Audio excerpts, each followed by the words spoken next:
a Deus, lavando-a com água e purificando-a com sua palavra.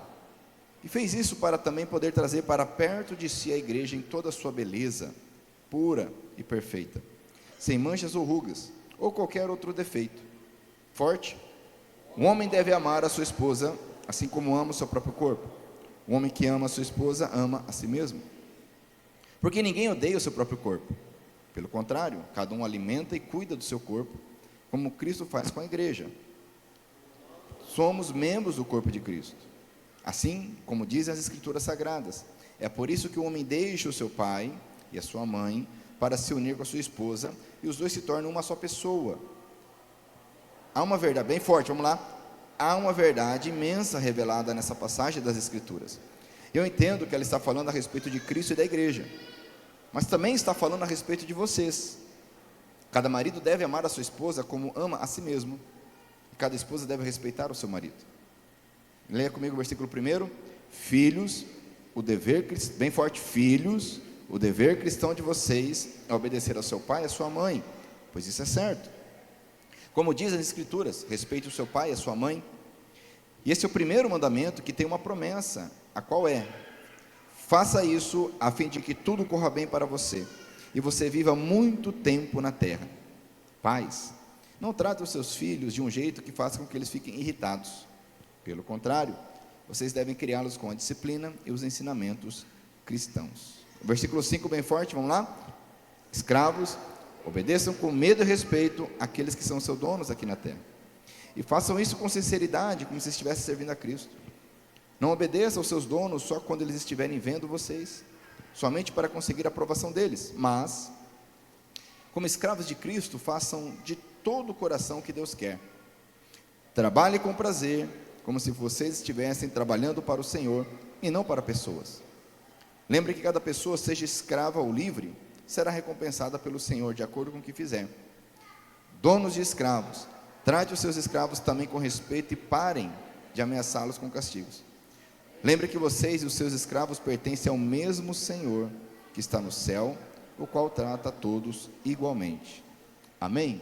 Pai, em nome de Jesus eu oro, nós oramos gratos, colocando diante do Senhor, ó Pai, esse momento tão importante, onde nós estudamos, analisamos, aprendemos a Tua verdade, a Tua palavra. Eu peço que o Senhor nos dê sabedoria para compreendê-la, e não apenas compreendê-la, Pai, mas que ela realmente impacte cada um de nós aqui, com a mudança sobrenatural, profunda e verdadeira, ó Pai, no íntimo, em nome de Jesus eu oro. Nós oramos gratos a Ti, ó Pai, em nome do Senhor Jesus, amém? Glória a Deus. Pode se sentar por um momento.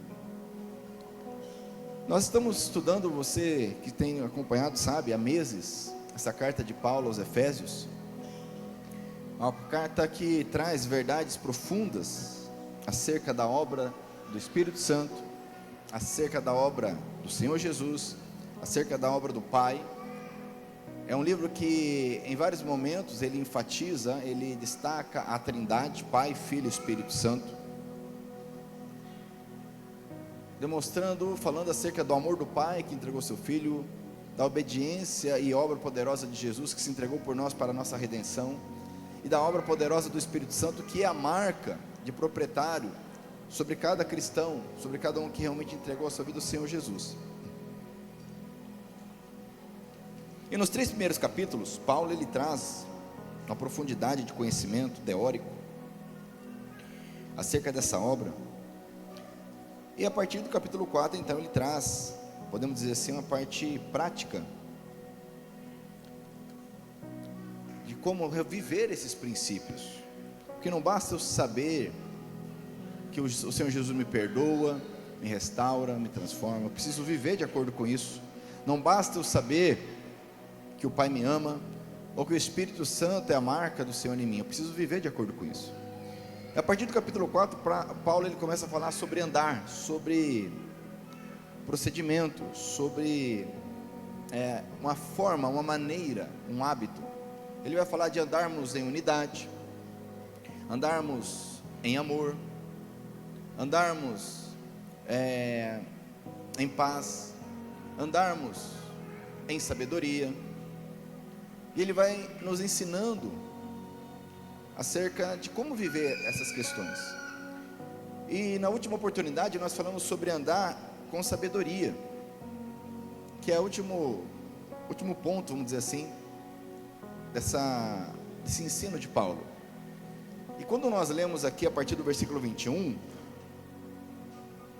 normalmente se lê esse texto acerca de maridos e esposas em contexto de casais, curso para casal, e se isola, pega de forma isolada esse texto, ou essa questão dos filhos e pais também, se trabalha aqui, de escravos, muitas vezes, dá aquela driblada e pula, porque é um tema que muitos não sabem lidar, mas o fato é que nós temos um contexto aqui, ainda nós estamos falando da temática anterior, andando em sabedoria, e nesta sabedoria, nós aprendemos que é necessário, no versículo 21, o seguinte: sejam obedientes uns aos outros, pelo respeito que têm por Cristo. Essa tradução, ela é um pouco, ela traz um eufemismo, literalmente quer dizer o seguinte: submetam-se uns aos outros, pelo temor que vocês têm a Cristo. Nós temos falado já também há algum tempo acerca do temor a Deus, que é o princípio da sabedoria. Não é o amor a Deus que é o princípio da sabedoria, mas é o temor a Deus que é o princípio da sabedoria.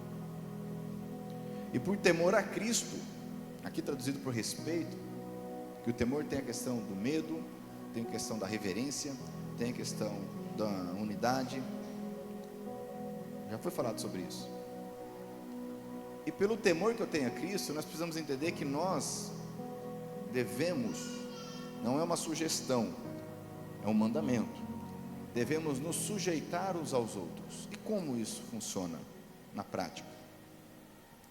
De modo geral, sempre haverá alguém em que eu vou exercer influência sobre essa pessoa, e sempre haverá alguém que exercerá autoridade e influência sobre a minha vida. Isso é a nossa sociedade. Não importa a autoridade que a pessoa tenha, ela precisa respeitar a lei de trânsito. Não é porque ela exerce determinado cargo que ela pode, por exemplo, atravessar o sinal vermelho. Sim ou não? Sim ou não? Ou seja, ela se sujeita a uma regra, uma ordem, independente da autoridade que ela tenha. Nós nos sujeitamos e devemos fazê-lo de bom grado, porque Cristo nos deu o exemplo de como fazê-lo. E isso é uma forma de nós exercermos o domínio próprio, combatermos o nosso orgulho, a nossa ansiedade, a nossa arrogância, a nossa dureza de coração. Cristo nos mostrou como fazer. Deus nos criou iguais, somos todos iguais. É simples assim. Mas dentro dessa igualdade existem momentos que precisamos nos sujeitar. Eu, como líder, pastor, sênior aqui da Igreja Batista Vale do Ivema, por exemplo, eu me sujeito aos irmãos, conforme o contexto, a situação. Eu vou fazer um curso, por exemplo, como eu fiz com a Adalmir e a Karine, um curso de educação de filhos. Nunca havia feito, primeira vez. Eles estão lá, são líderes, eles falam, eles coordenam, eles instruem. E é simples assim. Não é para, não, o pastor. Estávamos lá no encontro de casais ontem, lá, uma bênção. Logo mais assistiremos o vídeo sobre esse momento especial que tivemos. E lá, nós temos o Júnior e a Michele à frente, coordenando com a equipe. E naquele contexto, estou ali para servir. E me sujeito. Como é que vai funcionar? Qual que é o horário que começa? E é assim que funciona. Quem está entendendo? E quando nós entendemos isso e vivemos isso, amados, a vida é leve, a vida é fácil, a vida é agradável. Então começa com o versículo 21. As pessoas muitas vezes, para distorcer a palavra, já corre já na questão que a mulher tem que obedecer ao marido. Mas espera aí, a Bíblia está falando que todos devem se sujeitar a todos. Aí Paulo vai trazer uma questão muito prática, que fala do nosso dia a dia. Ele vai falar do lar e vai falar da questão de trabalho. Dentro do lar, a mulher precisa se submeter, obedecer ao marido como líder. A mulher não é submissa a todos os homens, não deve ser submissa a todos os homens, não é isso que a Bíblia fala. A mulher não é inferior ao homem, não é isso que a Bíblia diz. A Bíblia diz que Deus fez o homem e a mulher para os dois serem uma só pessoa, uma só carne, não para ser um maior que o outro. Vamos no início, lá no Gênesis, Deus fez o homem e fez a mulher, XX, XY, e os dois devem então se unir para ser uma só pessoa, com o objetivo de exercer autoridade os dois juntos, multiplicar, tendo filhos, e assim vão exercer o que Deus determinou para a humanidade, que é justamente para isso que hoje a humanidade tem virado as costas. As pessoas não querem que seja homem e mulher, e as pessoas não querem ter filhos, e as pessoas não querem casamento. É simples. Nós estamos vivendo na era pós-cristã, mas devemos nos sujeitar, e dentro desse contexto, a mulher deve obedecer ao marido. De que forma? E obedecer, o sujeitar-se, não está relacionado, vou dizer algumas vezes para não ficar mal entendido, isso não está falando de superioridade. O fato de eu ter que obedecer a alguém não me coloca numa situação de inferioridade. Eu trabalho fora do contexto aqui ministerial, e lá eu obedeço pessoas, tanto mulher como homem, conforme o cargo. E o fato de eu obedecer essa pessoa ou essas pessoas não me faz inferior e não os fazem superior a mim. Muito embora a nossa natureza humana muitas vezes nos leve a agir como se nós fôssemos superiores ou como se nós fôssemos inferiores. Dentro desse contexto, então, a mulher com sabedoria e graça, ela auxiliará um homem, não como uma servente, não como alguém que está exercendo uma função inferior. Nós já falamos sobre isso, que quando Deus diz lá, no Gênesis, capítulo 1, capítulo 2, acerca da criação, Deus ele declara, que foi bom o que ele fez no primeiro dia, presta atenção nisso. Foi bom o que ele fez no segundo dia, foi bom o que ele fez no terceiro dia, foi bom o que ele fez no quarto dia, foi bom o que ele fez no quinto dia, foi bom o que ele fez no sexto dia. Aí Deus, pela primeira vez na Bíblia, ele vai declarar algo que não é bom. Quem sabe aqui? Ele declara: não é bom que o homem fique só. Tem homem aí? Você concorda comigo, homem? Ou você quer ficar sozinho aí?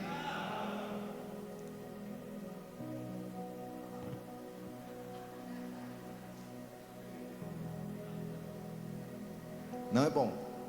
Então Deus diz o seguinte: eu farei para ele uma ajudadora, uma auxiliadora. E já falei, vou enfatizar novamente, que a palavra que Deus utiliza ali é a palavra hebraica Ezer, que significa ajuda, que se aplica inclusive não a subalternos, não a serventes, mas se aplica ao próprio Deus. Quando a Bíblia diz, por exemplo, que o profeta, perseguindo os inimigos do Senhor, colocou uma pedra em determinado lugar, disse: até aqui nos ajudou o Senhor. E aí ele colocou uma pedra ali e falou Ebenezer. O que significa Ebenezer? Não significa isso. Ebenezer significa pedra de ajuda. Even é pedra, Ezer, ajuda. Ebenezer. Então ele coloca aquela pedra ali e fala: até aqui, nessa pedra aqui, o Senhor nos ajudou. Essa é a pedra de ajuda, é a Ezer. Quando o salmista diz: olho para os montes e me pergunto, de onde virá o meu socorro? Ele está perguntando de onde virá a Ezer, o Ezer. Ele diz: o meu Ezer vem do Senhor, que fez os céus e a terra. Então, esse Ezer que Deus criou, que é traduzido ali no capítulo de Gênesis como auxiliadora, ajudadora. Então, a mulher é equiparada à ajuda que Deus dá ao homem. Então, nesse contexto, a mulher e o homem precisam e devem ser uma só pessoa. Uma só pessoa. Não tem como ser uma só pessoa se um é maior que o outro, se um é melhor que o outro, se um é mais capaz que o outro. Agora, dentro de uma equipe, dentro de um time, dentro de uma família, existem funções. E a função da mulher é orientar o homem, auxiliar o homem aqui, obedecendo a ele, como ela obedece ao Senhor. O marido tem o que? Autoridade. Ele não é dono da mulher. O homem não é dono da mulher. Infelizmente nós vivemos num estado onde nós temos o maior número de feminicídios. Isso é uma vergonha para nós.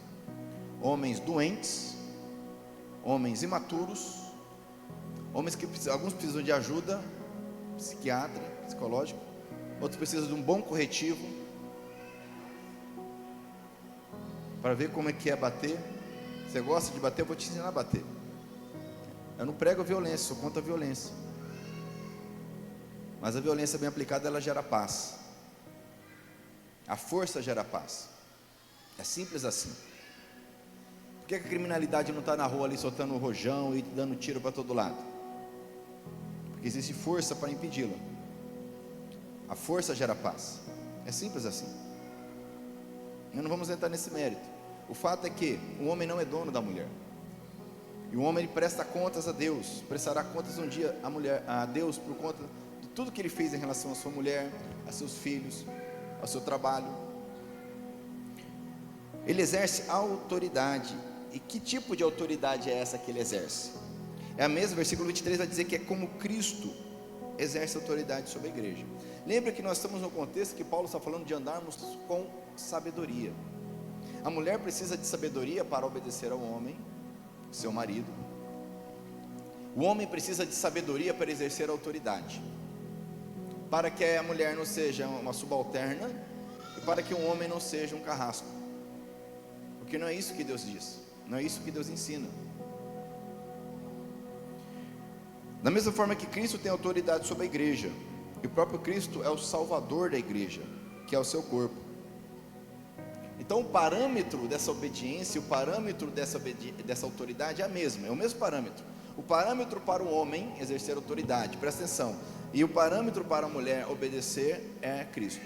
Só que aí a mulher não conhece Cristo e o homem não conhece Cristo, vai dar problema. Sim ou não? Sim ou não? O homem não conhece Cristo, a mulher não conhece Cristo, mas o parâmetro da função do homem, o parâmetro da função da mulher é Cristo, vai dar problema. Simples assim, é o que nós vemos todo dia. Por isso que Jesus falou: conhecereis a verdade, e a verdade vos libertará. Nós precisamos conhecê-lo, porque Ele é a verdade. Ele disse: sou o caminho, a verdade e a vida. Portanto, versículo 24: assim como a igreja é obediente a Cristo, assim também a esposa deve obedecer em tudo ao seu marido. E ao marido, diz o texto, que cabe amar a esposa. Agora eu te pergunto: será que existe algum momento que o marido deve se submeter ou obedecer à esposa? Sim ou não?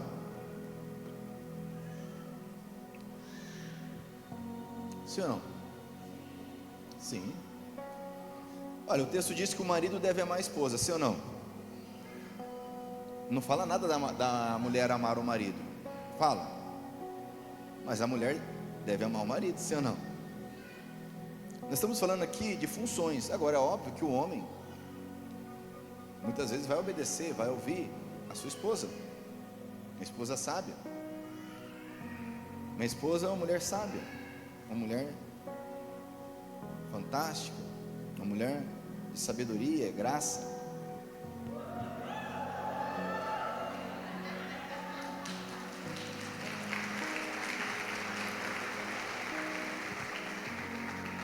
Eu nem terminei, né? Uma mulher de feminilidade, né? Uma mulher única. E eu orei ao Senhor, pedi uma mulher certa para Deus. E Deus me deu uma mulher tão certa, tão certa, tão certa, que o pastor Márcio já sabe, né, pastor Márcio?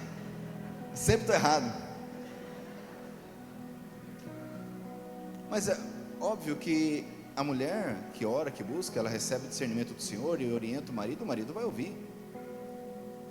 A Bíblia não está dizendo que a mulher é um poste dentro de casa, que não deve ter boca para nada, não é isso que a Bíblia está falando. Mas ela deve seguir a orientação do marido, assim como deve amá-la, e o homem deve amá-la, assim como também deve seguir a orientação da mulher, porque os dois são uma só pessoa, amém? Mas o fato é que o homem deve amar a mulher de uma forma,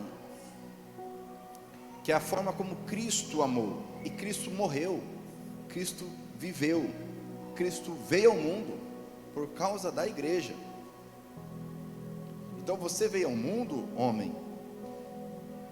É uma frase do currículo Hombridade que diz o seguinte: ser homem, ser um mero homem não é uma questão, ou melhor, é uma questão de nascimento, ser um macho, ser um mero homem. A pessoa nasce assim. Por mais que se hoje quer falar o contrário, né? Hoje a gente vive dias que tem que provar que a grama é verde, né? Mas agora ser um homem de verdade é uma questão de escolha. Precisamos escolher ser um homem de verdade. E você, homem, você nasceu, você veio ao mundo com o propósito de servir e amar a sua esposa, porque Cristo veio ao mundo com o propósito de servir e amar a igreja. Você, homem, deve viver para servir e amar a sua esposa, assim como Cristo viveu para servir e amar a igreja, e vive até hoje.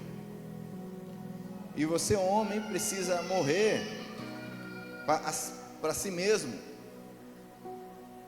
porque Deus coloca em nós, o homem tem uma força interna. Quando a gente fala assim, morrer pela esposa, a gente já imagina, né, na guerra, né, pegando uma faca, e o cara vem para cima. Quem já pensa isso quando você fala? Levanta a mão aí, levanta a mão, né? E tem um pessoal pro-arma, quem que é pro-arma aí? Vamos ver. Aí, vocês são polícia, não conta. Tem o Rodrigo ali, que é pro-arma e tal, o cara já pensa pegando uma arma e defendendo. É verdade, a gente precisa. O homem tem que saber se defender. O homem tem que saber defender a sua casa. Mas antes de morrer fisicamente, eu preciso morrer para o meu eu, que é mais difícil. É no dia a dia morrer para mim, por amor e obediência, por amor e serviço à esposa, como Cristo morreu por nós, pela igreja. Quem está entendendo, diga amém. Por isso que Paulo vai falar de andar em unidade, andar em amor, andar em paz, andar em sabedoria, vai falar do poder do Espírito Santo. Tudo isso, amados, para nos capacitar a viver isso aqui, amém? Não adianta pegar um negócio isolado e jogar isso aqui é muita coisa para as pessoas. Uma pessoa sem o Espírito Santo de Deus não vive dessa forma. É impossível vivermos dessa forma sem o Espírito Santo. O mundo não entende isso aqui. A forma como nós aprendemos as coisas é contrário a isso aqui. Isso aqui é escândalo. Quando Paulo diz assim que a cruz, o Evangelho, é escândalo para os gentios, ele está falando do Evangelho, que é isso aqui é escândalo. Mesmo porque muitos, lendo e pregando isso aqui, viveram de forma errada, dando mau testemunho, oprimindo. Mas quando nós vivemos da forma correta,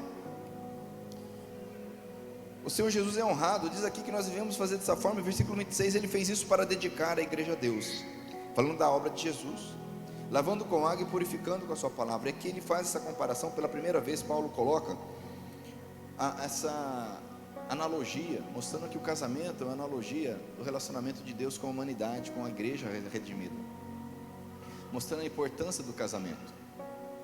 Nós amamos o casamento, nós defendemos o casamento nunca vai ser destruído. Por quê? Porque Deus criou o casamento. Foi Deus quem criou o casamento. Por mais que as pessoas vivam aí juntadas, de união estável, de qualquer forma, separa, volta, separa, divorcia 2, 3, 4, 5 vezes, o casamento é o que Deus criou. É simples assim. Mas por causa da dureza do coração do homem, Jesus ensina. Deus falou, ok, divorcia para não se matar. Então, a obra de Jesus é comparada a essa relação, esse relacionamento. E Ele fez isso para também trazer para perto de si a igreja, em toda beleza, pura, perfeita, sem mancha ou ruga, ou qualquer outro defeito. Leia comigo o versículo 28 bem forte, vamos lá? O homem amar a sua esposa, assim como ama o seu próprio corpo. O homem que ama a sua esposa, ama a si mesmo. E ele traz novamente a ideia de uma só pessoa. A unidade deve ser tamanha que há esse entendimento, um cuida do outro. Mas nós vivemos num contexto tão ruim, que diz aqui, ó, que cada pessoa, ou melhor, diz o versículo 29, né? Ele usa um raciocínio aqui, uma máxima, né? Uma presunção. Não é a gente aprende no direito a presunção relativa, a presunção absoluta. Não é a presunção absoluta, a presunção relativa. Ele vai dizer, olha, porque ninguém odeia o seu próprio corpo. A gente presume isso, sim ou não? Sim ou não? Pelo contrário, cada um alimenta e cuida do seu corpo como Cristo faz com a igreja. Essa é a presunção. Mas, hoje em dia nem isso. As pessoas não têm cuidado nem do próprio corpo. As pessoas não têm nem se alimentado direito.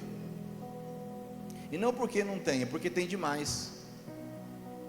Então a pessoa não cuida do próprio corpo, vai cuidar do cônjuge como? Olha para o meu teu lado e fala assim, isso foi para você.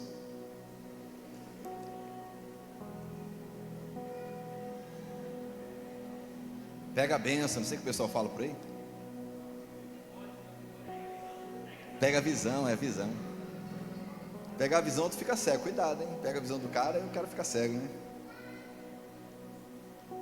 A presunção é, gente, cada um cuida de si. O problema é que hoje em dia as pessoas estão tão perdidas, tão desorientadas, tão alucinadas, que nem cuidando de si elas estão mais. Como é que vai cuidar do outro? Você percebe o tamanho da distorção que nós vivemos hoje? Pois nós somos membros do corpo de Cristo. É tão claro na mente de Paulo que não tem dificuldade nenhuma, e da igreja, quando entende que o homem tem uma função, a mulher tem outra função, e os dois são fortes, os dois devem estar juntos e se unir. É tão claro, tão fácil, tão leve, que há pessoas que têm autoridade sobre mim, e eu vou exercer autoridade sobre outras pessoas, e vamos viver a vida. É tão simples isso. Jesus veio e se submeteu aos seus pais, se submeteu aos homens. Quando ele curou uma mulher, falou, agora você vai lá no templo e faz o que a lei manda. Não foi um revolucionário ultra jovem, emocionado. O evangelho, ele causa uma revolução interna e silenciosa. Amém? Diga comigo, o evangelho provoca uma revolução interna e silenciosa. Amém? Versículo 31, ele traz mais uma vez, é um dos textos mais citados da Bíblia. Jesus cita esse texto, Paulo cita esse texto. Ele vai citar o Gênesis, ele diz, é por isso que o homem deixa o seu pai e a sua mãe para se unir com a sua esposa, e os dois se tornam uma só pessoa, conforme está no Gênesis 2:24. Ele está citando a Bíblia. Está citando o Gênesis, que talvez seja o livro mais ridicularizado no mundo, pelos que não gostam da Bíblia. O Gênesis, o Deus fez do barro, a Arca de Noé, isso aí é historinha, isso ali não é lenda, isso não é história, não é historinha, é verdade. Jesus falou sobre Adão, sobre Eva, falou sobre Noé, falou sobre Caim, Abraão, Isaac, Jacó.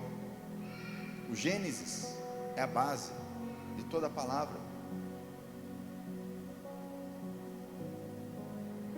Então ele, trazendo essa máxima, ele vai falar que há uma verdade imensa, versículo 32, revelada nessa passagem. Eu entendo que ela está falando a respeito de Cristo e da igreja, mas também, olha o 33, então ele diz que há algo maravilhoso ali no Gênesis, que fala acerca de Cristo e da igreja, uma profecia, mas também fala de mim, fala de você que é casado. Cada marido deve amar a sua esposa como ama a si mesmo, e cada esposa deve respeitar o seu marido. Então, meu irmão, com base na palavra de Deus, minha irmã, com base na palavra de Deus, sejam uma só carne.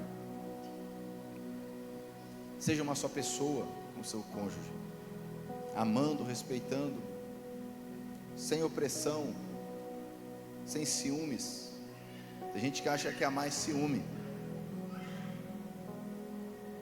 Tem gente que acha que amar tem insegurança. Ah, não, porque eu amo muito. Não, não ama.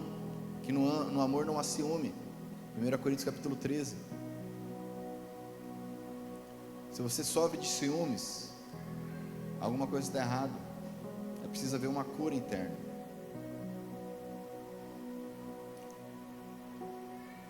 E foi falado isso ontem lá na nossa conferência, e eu reforço aqui algo que o pastor Márcio falou. Se você em casa, você mulher, você sofre algum tipo de abuso, violência, seja psicológico, seja físico, seja financeiro, denuncie. Não é porque está casado, ah não, eu estou casado, estou na igreja, e está sofrendo abuso, está errado, isso é crime, isso é doença, isso precisa ser eliminado, é um mal sobre a terra isso. Não é isso que a Bíblia fala. Esse homem que está do teu lado, ele está indo para o inferno, porque ele está sendo dominado por Satanás. O homem que faz isso, ele está dominado pelo diabo.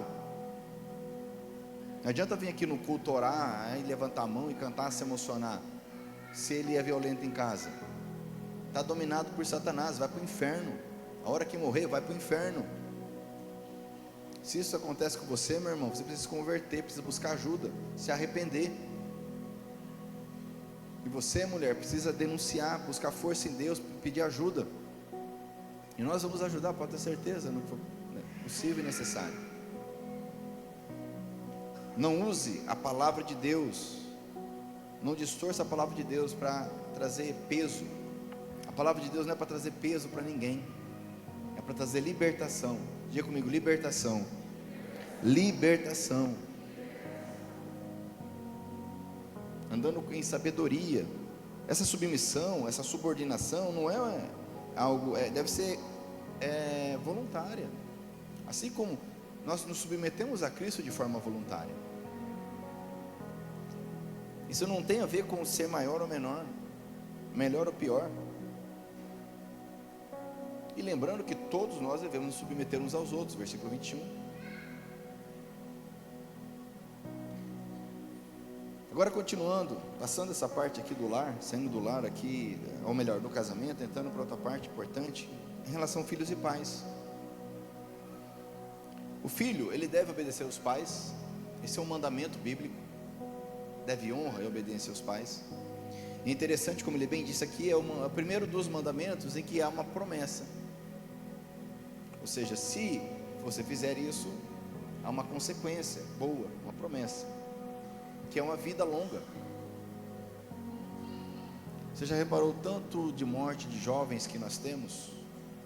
O maior número de mortes de homens. Os homens morrem muito mais que as mulheres, né? Vocês sabem disso. Como gosta de se envolver em coisa que não presta, né? E a maioria desses homens são jovens, ou seja, vidas ceifadas no início. E eu acredito que em boa parte desses contextos está essa questão da desonra, da desobediência, porque um dos mandamentos do Senhor é honrar o pai e mãe, e vem a promessa de ter uma vida longa sobre a terra. Honra teu pai e tua mãe. Você que já é adulto, saiu de casa, já casou, honra teu pai, honra tua mãe. Nada mudou. Fala para quem está perto de você, nada mudou. Você deve honrar da mesma forma. E nós pais temos um papel muito importante. O papel mais importante na vida de uma pessoa, presta atenção nisso agora. Quem tem filho aqui, levanta a mão. O papel mais importante na vida de um ser humano, na face da terra, é do pai e da mãe. Não existe outro papel mais importante. 99% dos problemas dos adultos são causados durante a infância.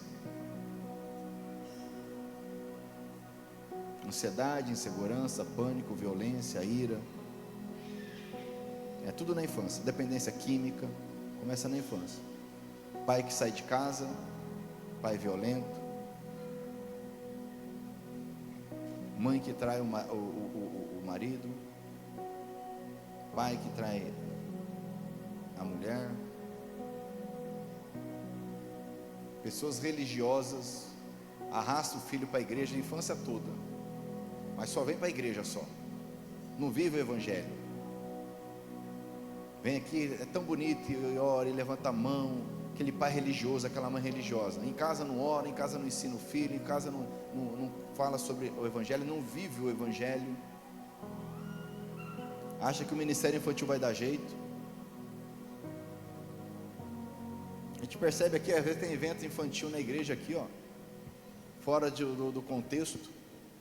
O pai não dá conta de trazer o filho. Vim aqui ficar com o filho, trazer aqui, ó. Não, depois fez isso aí. A gente vê isso aí, o pessoal, né, do Conectados, do Conectins, do Ministério Infantil fala dificuldade muitas vezes de pais da igreja. Não consegue investir aí 10 anos da sua vida na vida do teu filho, porque depois de 10 anos, meu irmão, acabou. Aí já é pré-adolescente, adolescente, o que formou, e aí? Aí passou, vai fazer o quê? Vai falar, porque a adolescência é uma fase difícil. Não, adolescência não é fase difícil. A questão é que na adolescência aflora tudo que foi semeado na infância. Você pode dizer amém? Você não ouviu, eu vou falar de novo. A adolescência não é problemática. O problema é que a adolescência, ela traz à tona tudo que foi semeado na infância. Se na infância foi semeado da forma correta, meu irmão, a adolescência é tranquila. Quem tem filho adolescente pode falar que é verdade isso? Aí, ó. É porque viram não sei o que. Porque o professor da escola, da faculdade. Não, meu irmão. Semeia e planta durante a infância, você vai ver o que vai acontecer. Nós temos um currículo de cursos de como educar filhos aqui. Educar o infante, educar o pré-adolescente, educar o adolescente. Temos até para gestante, nós temos curso de educação bíblica, com base nas escrituras. Se você tem filho, faça, é obrigatório você fazer. A gente investe tempo e dinheiro em tanta coisa, e não investe às vezes em como aprender a ser pai ou mãe. A gente acha que sabe. Nós não sabemos, porque ninguém nasce sabendo nada. Nós temos que aprender tudo, sim ou não? A Bíblia diz aqui, pais, olha só que interessante. Não trata, versículo 4, não tratem seus filhos de um jeito que faça com que eles fiquem irritados. Pelo contrário, vocês devem criá-los com disciplina e ensinamentos cristãos. O que é disciplina? A palavra disciplina, ela tem a ver com um processo, um sistema. As pessoas acham que disciplina é correção. Não é. A correção, ela faz parte de um sistema, faz parte de um processo que é a disciplina. Então, dentro desse processo, dentro desse sistema, existem várias situações, e a correção é uma delas, e é muito pequena, inclusive. Se você tiver a oportunidade de fazer o curso de Educação de Filhos à Maneira de Deus, é um curso com 18 semanas de duração, é o curso mais longo que nós temos, é o curso mais longo da Universidade da Família. Você vai perceber que a correção é um ponto muito pequeno, porque quando a criança é ensinada, orientada, amada, da forma correta, a correção ela é mínima. Mas normalmente o pai vai fazer o curso, ele já quer saber, mas qual que é a lição da correção aí? Que meu filho está ruim, pai, o filho está terrível. Pai, o guri é o saci em casa. Mas como é que é a vara? Não, negócio de vara, eu quero saber da vara, que a Bíblia fala que a vara corrige, a vara resolve. É assim ou não é, Domingo? Já quer saber da vara já. Fala, calma meu irmão, calma, senta aí, vamos aprender. Aí ele vai ver que 90% dos problemas do filho dele é ele o problema. Ele é a causa do filho dele ser daquele jeito. A mãe é a causa do filho ser daquele jeito.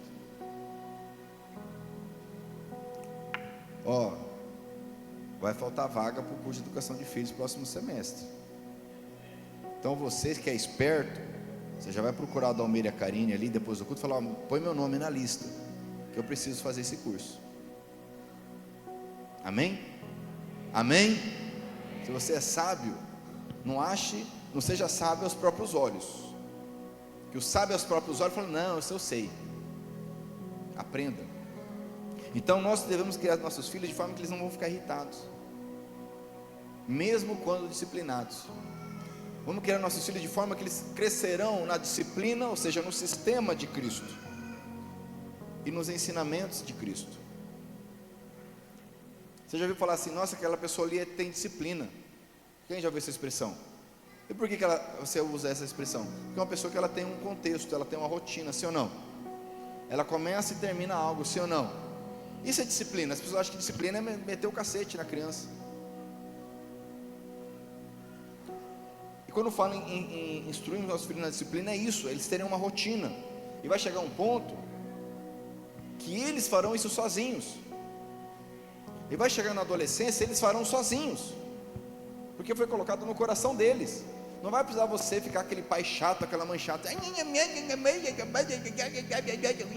na cabeça da criança, que não resolve nada. Porque falar, todo mundo fala, sim ou não? Até papagaio fala. Não é porque o filho não desobedece por falta do pai ou da mãe falar. Aprenda com a palavra de Deus. Fala assim comigo, Espírito Santo, eu preciso aprender de Ti, como ser um bom marido. Se você é mulher, fala esposa, né? Fala assim, Espírito Santo, eu preciso aprender de Ti, como ser um bom pai, como ser um bom filho. Amém?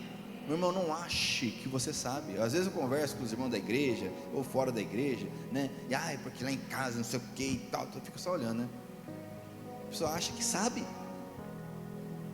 Aprendeu, a pessoa nasce sabendo. Eu falei, olha, esse é um ser diferenciado, né? Nasceu sabendo as coisas. Ele sabe. Com sabedoria, andando com sabedoria. E aí ele vai entrar no ponto final aqui, que é sobre nossa relação escravos e donos de escravos, que era aquele contexto. Vamos trazer para o nosso, vamos explicar aquele contexto. Naquele contexto a escravidão era tão comum. No Império Romano se estima que de cada 4 pessoas, 3 eram escravas. Olha só, de cada 4 pessoas, 3 eram escravas no Império Romano. Então não era uma exceção, era o super comum. E era muito comum a pessoa que já foi escrava deixar de ser escrava, porque era um sistema. E quando nós estamos falando dessa escravidão, não tem nada a ver com a escravidão negra, tá?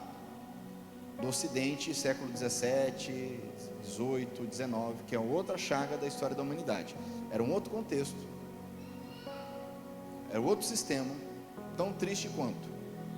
Mas ali, brancos, negros, tanto é que o Império Romano ele se estendia, pegava parte da África, mas a maior parte dele era na Europa. Então era branco escravizando branco, e está tudo certo, porque o ser humano escraviza o outro. Nós só não fazemos isso hoje porque a lei proíbe. Se deixar, a gente escraviza. É simples assim. É da nossa natureza caída subjugar o outro. E muitas vezes a gente ouve, porque a Bíblia é a favor da escravidão, é porque Deus é a favor da escravidão. Meu irmão, coisa mais sem noção. Mas Paulo está falando aqui, que o escravo tem que se submeter, obedeça. Olha só, está falando, obedeça com medo e respeito àqueles que são seus donos. É verdade. Agora fala para mim, naquele contexto os escravos se convertiam primeiro, o evangelho era pregado. Aí Paulo escreve, você escravo, se revolte contra o seu senhor. O que aconteceu com esse escravo? Oi? Imagina lendo lá na comunidade, escravo, você é escravo, rapaz, você está perdendo tempo, cara. A revolução cristã, ela não é externa, ela é interna e ela é silenciosa. A história conta que os escravos se convertiam, e os donos de escravos se convertiam, e eles se viviam num dilema. Agora somos irmãos, e aí, como é que faz? Leia a carta de Paulo a Filemão. Filemão era amigo de Paulo, cujo escravo fugiu, e esse escravo que fugiu encontrou Paulo em Roma preso, e esse escravo ajudou Paulo lá em Roma. Onésimo, o nome do sujeito. E um escravo fugido, a pena era a morte. E Paulo escreve uma carta para Filemão, coloca na mão de Onésimo, né? Você vai lá e entrega para Filemão a carta. E Paulo escreve a Filemão: Filemão, agora você vai tratar Onésimo como seu irmão em Cristo, como eu te trato com... E Paulo ainda dá uma legal. Paulo fala assim, ó: se você acha que deve alguma coisa a mim... Paulo tinha evangelizado o cara. O cara conhecia Cristo graças a Paulo. Aí Paulo escreve: se você acha que deve alguma coisa a mim, ó, coloca na conta do Onésimo, e está tudo certo. Se você estudar a história da abolição da escravatura, agora voltando para a escravidão negra, você vai perceber o quanto o cristianismo influenciou. Aliás, não sei se você sabe, a escravidão ela nunca acabou. A escravidão aqui no nosso contexto acabou. A escravidão existe na África, na Ásia, em vários lugares. Procura no Instagram, existe um trabalho que está sendo feito atualmente em alguns países. Me fugiu agora o nome do missionário, que ele arrecada dinheiro e ele compra escravos. Quem já viu esse trabalho aí na internet? Alguns já viram. Ele vai lá e compra escravos. Não são negros, são brancos, são médio orientais, são no contexto lá deles. A escravidão ela nunca acabou. Existem escravos, pessoas escravizadas até hoje. Criancinha nasce escrava por causa de dívida. É uma questão cultural. Existe esse trabalho, por exemplo, que eu citei aqui, em que inclusive você pode ofertar. E ele vai lá então e compra. Ele fala o valor de um escravo lá, dependendo da idade e tudo mais. A escravidão é uma chaga, mas do ser humano. Negro escraviza branco, branco escraviza negro, e está tudo certo. É que às vezes nós conhecemos pouco da história e do próprio momento que nós estamos vivendo hoje na história. Pesquisa isso aí que eu estou te falando. O Evangelho, ele vai dizer, você pega os mandamentos, Deus fala muito de escravidão nos mandamentos. Ele fala de como o Senhor tinha que tratar o escravo. Agora, o fato de Deus falar como o Senhor tinha que tratar o escravo é justamente mostrando o cuidado dele. Por quê? Porque Deus sabe que o homem vai escravizar. Por que Deus autorizou o divórcio? Perguntaram isso para Jesus. Jesus foi claro: por causa da dureza do coração do homem. Porque se deixar a mulher lá, o cara vai ficar oprimindo e vai matar a mulher. Então faz uma carta e libera a mulher. Agora é interessante, quando Deus dá os mandamentos, ele fala que o escravo ele ia trabalhar 6 anos. No 7º ele deveria ser liberto.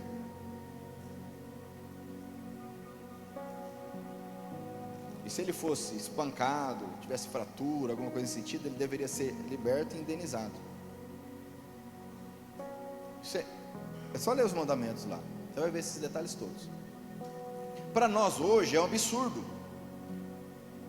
Deus falar isso. Mas para nós hoje ele não fala isso. Para nós hoje ele fala: você deve amar o próximo como a si mesmo. Naquele contexto era um cuidado dele com a realidade que existia.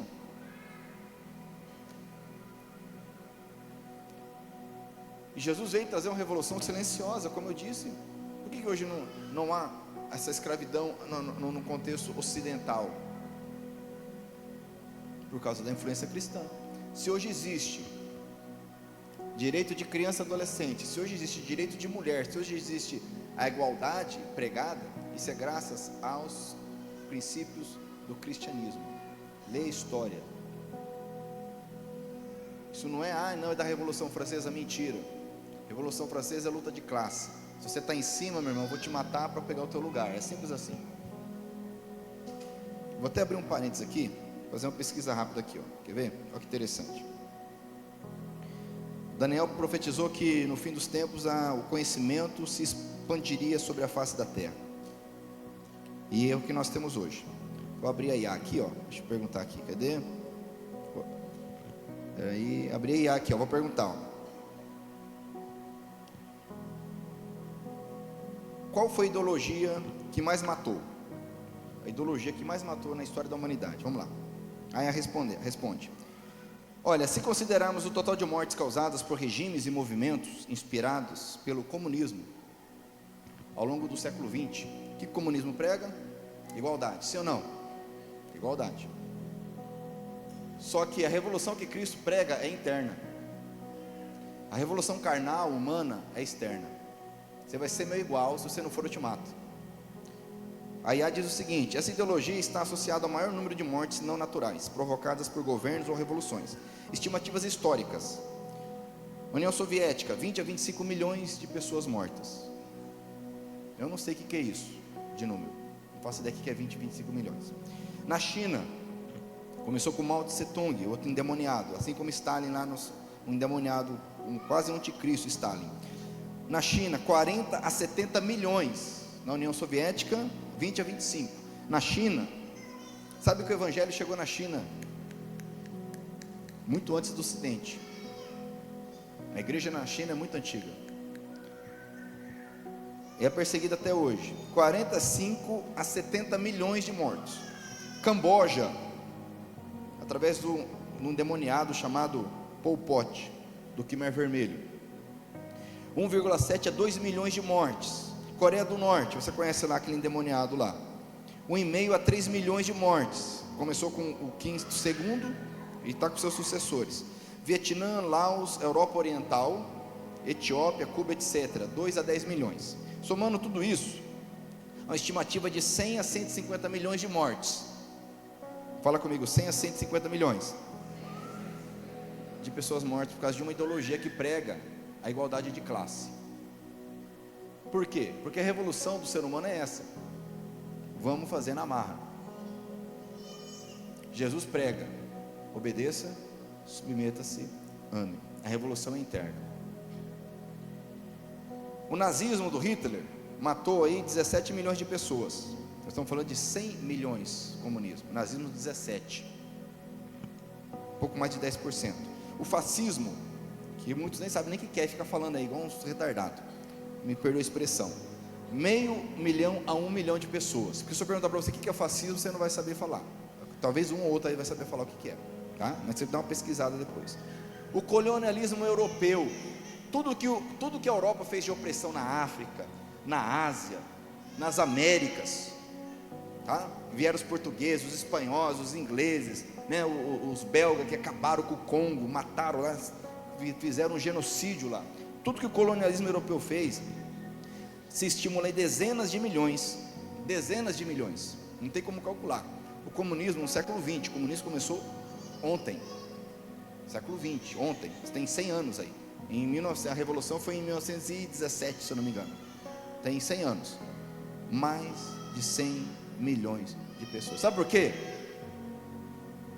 Porque quer fazer a coisa na força do braço. Aí eu perguntei para Iá, tá, mas por que isso? A teoria, a obra do Marx, que é o pai da coisa, né, do Marx, prega a implantação da ideologia por meio de armas. Ele disse que, aí Iá me respondeu o seguinte, resumindo, para a gente passar essa fase aqui, que ele prega o seguinte, que deve haver a luta de classes, e é igualdade, e se a classe que está em cima resistir, ela deve ser morta, exterminada. Ou seja, a arma é uma forma de chegar, é um meio de chegar no fim. E qual o fim? Lindo e maravilhoso de igualdade entre todos. Porque quem é diferente eu vou matar. É lindo ser igual assim. Mas é a forma como o ser humano diz. Aí a pessoa lê um texto onde Paulo fala: escravo, se submeta ao seu patrão, seu dono. E dono, trate o seu escravo como irmão. Ai, que absurdo.